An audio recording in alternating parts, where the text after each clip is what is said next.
The mindfulness meditation really helps us connect to our true self because it's a practice of sitting in awareness. And in this awareness, what we're doing is we're sitting in the present moment in a non-judgmental way.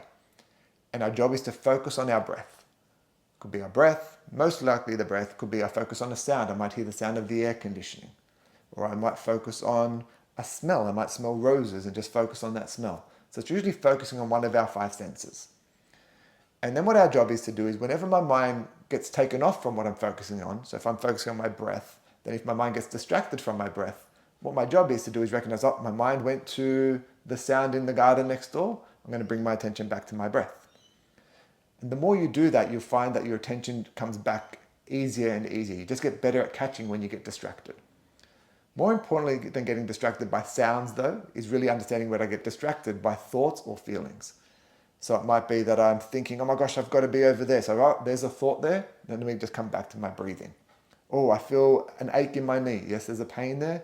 How can I come back to my breathing? Also, I feel sadness. I feel like a heaviness in my stomach from sadness. Yes, that's there. Can I just focus on my breath while it's there? So mindfulness is about bringing your awareness to one part of the present moment generally, and when it gets distracted, just coming back each and every time.